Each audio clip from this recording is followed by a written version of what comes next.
હે બહુ તો લીમકો કડવો નો તિયો 14 ગુણ વિદ્યા વિદ્યા કવિ કો કંઠ ના દિયો કોયલ કો રૂપ ના દિયો રૂપ દિયો મોર કો પાવ ના દિયો પાવ દિયો પદવણી બાયડી કો વર ના દિયો બકુલભાઈ મોલ્લા ને રૂપ હારું હોય તો પગ હારા નો હોય અને કોયલ ને કંઠ હારો હોય પણ કોયલ નું રૂપ હારું ન હોય એનું ગળું પાકું તો કોયલ બોલતી હોય તો આપણે લાગે એમ કે બોલે બોલતી એટલે અમને મજા આવે. સાચું કે ખોટું છે? સાચી વાત છે. એટલે આ મોક્ષધામમાં બકુલભાઈ તમે મને લાવ્યા છો, મને મોક્ષધામ બહુ ગમ્યું. અને તમે એ મને બહુ આનંદ આવ્યો. આ મોક્ષધામમાં માણસોને એક વખત તો જરૂર આવવું જ પડશે. કરોડપતિ હોય તો ભલે, રોડપતિ હોય તો ભલે, આવું તો ગરીબ હોય તો ભલે. બાકી આ કદાચ વિદેશમાં હોય ને હે તો એને અહીંયા આવવું પડશે. એ પાકું છે. જાઓ લખી દઉં તમને એમ ને. હા પછી કદાચ ગમે એવું હોય તો ભલે, આપણે કોઈના નામ નથી દેવા. બાકી માણસ વિદેશમાં હોય છે ને તો એને અહીંયા એક વખત છેલ્લે એના મૃત્યુ સ્થાન ઉપર આવવું પડે. આમ ગણો તો આપણો હાસુ ઘર જ આ કહેવાય. છેલ્લે તો હાસુ ઘર જ આપણું આને. તો હવે તમે વાત નહીં સાંભળો, હું તમને આખો એક વાત કરું.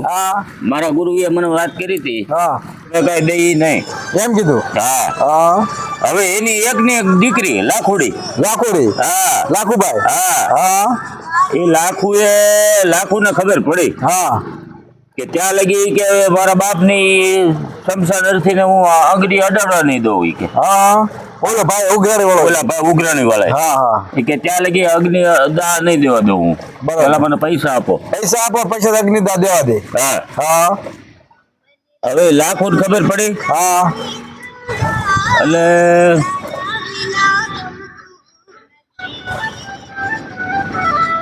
લાખો આવી સીધી શમશાને. શમશાને આવીને પૂછ્યું કે તમે સારે ભાઈઓ છો કે આ તમારો બાપ નથી? કે અમારો બાપ 100%. બાપ તો બાપ જ કેવો પડે. અમે નોખા થઈ ગયા છીએ. છોકરા નોખા થઈ ગયા.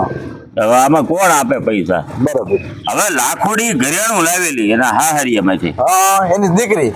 એની દીકરી ઘરેણું લાવીને પોટલું બાંધીને લાવેલી. લાખુભાઈ.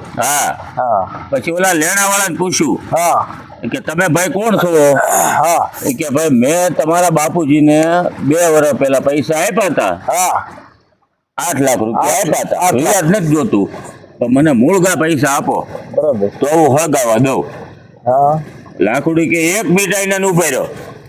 લાખુડી ગઈ ઘરે જઈને ઘરેણાનું પોટલું લાવી કે આલ્યો આમાં છે, આ ઘરેણું છે 50 લાખનું. એ ઘરેણું લઈ લ્યો, બાકી દાડિયું કરીને તમને વાળી દે, બાકી મારા બાપને અગ્નિદાહ દેવા દો. દીકરીએ એમ કીધું. દીકરીએ કીધું. ઓલા છોકરા ઉભા રહ્યા. સાચી વાત. અને કીધું એક અગ્નિદાહ ન દેતા એ કે અગ્નિદાહ હું હવે દઈ કે. દીકરી કે વાહ ભાઈ વાહ. એક ને એક દીકરી લાખુભાઈ. લાખુડી. એ કે આ 50 લાખ રૂપિયા અને બાકીના પૈસા છે ને તમે દાડિયું કરીને હું સૂકવી દે, તમને મૂંઝાતા નહીં. બોલો તો બોલો માણે હું કીધું 50 લાખ દેવા નથી આવ્યો. 50 લાખ હું લેવા નથી આવ્યો. પણ હું જોવા આવ્યો તો ગાનો હાસો વારસદાર કોણ થાય. એમ સાચી વાત. હાસો વારસદાર કોણ છે ઈ જોવા આવ્યો તો હું. આ 4 દીકરા છે ને હવે એ લાખોડી એક જ નથી દેવાના, બાકી મારે તારા બાપ ને 8 લાખ દેવાના હતા પૈસા. 8 લાખ રૂપિયા દેવાના હતા. પૈસા નથી જોતા તારા, પણ હવે મારે તને 8 લાખ બીજા દેવા છે. બરાબર. બાકી આને નથી દેવા. કપાટ ને નથી દેવા. આ કપાટ્યું છે ને એને નહીં. એ હું જોવા આવ્યો તો આનો અસલ વારસદાર કોણ છે, કોણ થાય એમ છે.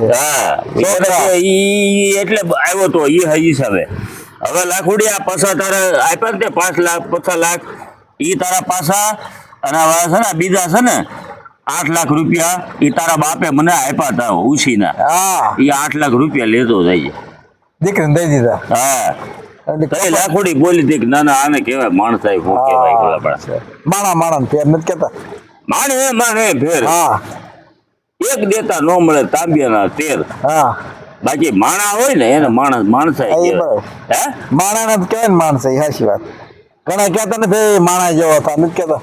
લે, ઘણા એમ નથી કેતા માણા જેવો થાય ને ભાઈ. હા એમ તો કહું હે એમ નથી કેતા હા કઈક માણા જેવો થા તો એમાં કાંઈક ફેર તો હશે ને કઈ. તો કેમ નકર તો ન કે ને હા કે માણા જેવું થવું પડે આપણે. માણા જેવો થાવ. બરોબર